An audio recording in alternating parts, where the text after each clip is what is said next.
এখন আমরা আরো কিছু ম্যাথ দেখি। কোশ্চেন নাম্বার 4টা দেখি। এটা বলা হচ্ছে 3 years ago the age of A was n1 times the age of B and at present B's age is n2 times the age of B. তাহলে আমাদের এখানে বের করতে হবে present age of A and present age of B। Formula কি? n1 minus 1 into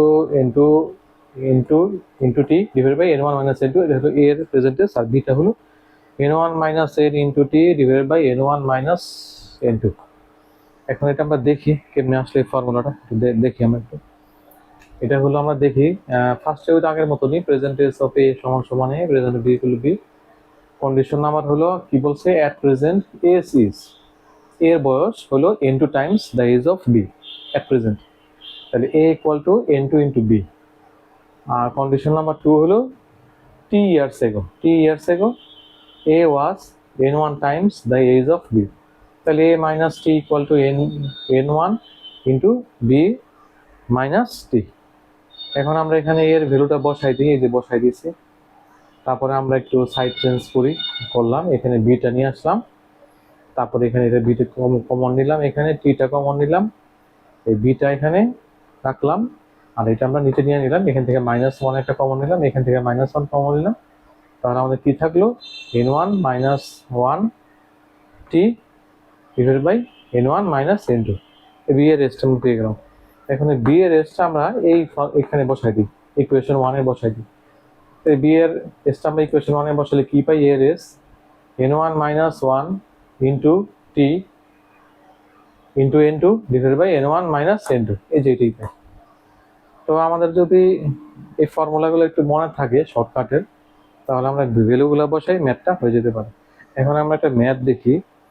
math হলো তিনজন ব্যক্তি ABC, তার সাম হলো 1 2 0। তারপর বলা হচ্ছে যে A is 10 years older than B, B is twice as C, find their present age। তাহলে আমরা এখন তিনজন ব্যক্তির বয়সের ধরি, A সমান সমান x, B equal to y, C equal to z, অথবা আমরা ABC ও রাখতে পারি, সমস্যা নাই। কন্ডিশন ফার্স্টে কি? সাম অফ তিনজনের বয়স কত? 1 2 0 120। তারপর হলো A ধরলাম x is B হচ্ছে 10 বছর বড়, B হলো y, তাহলে y প্লাস 10। আবার B হলো কি? C এর দ্বিগুণ, B কত? B হলো y ইকুয়াল টু আমাদের 2z। এখন আমরা এই 2 নং ইকুয়েশনে y এর ভ্যালুটা বসাই দিই। 2 নং ইকুয়েশন ছিল কি? x equal to y plus 10, আর 3 নাম্বারটা ছিল y ইকুয়াল টু 2z। তাহলে আমরা এই ভ্যালুটা এখানে বসাই দিই। তাহলে x এর ভ্যালুটা কত আসলো আমার এখানে? 2z plus 10। এখন আমরা 1 নম্বর সমীকরণে আসি, ইকুয়েশনে আসি।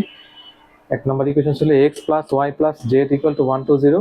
এখন এখানে আমরা x এর ভ্যালুটা বসাই দিই। x এর ভ্যালু কত ছিল? 2z প্লাস 10, y এর ভ্যালু 2z, আর z এর মান তো z ইকুয়াল টু 1 2 0। এটা ক্যালকুলেশন করলে z এর ভ্যালু আমরা 22 পাই। এখন z এর ভ্যালুটা এখানে বসাই, y এর ভ্যালু পাই। হ্যাঁ, এখন y এর ভ্যালুটা এখানে বসাই, x এর ভ্যালুটা পাই। এই হলো আমাদের ম্যাথ। এইভাবে হলো আমাদের ম্যাথগুলো করতে হয়। নেক্সট ভিডিওতে আমরা কিছু একটু আপ টু ডেট বা একটু ইভেন হার্ডার ম্যাথগুলো একটু আমরা দেখবো আর কি। ঠিক আছে।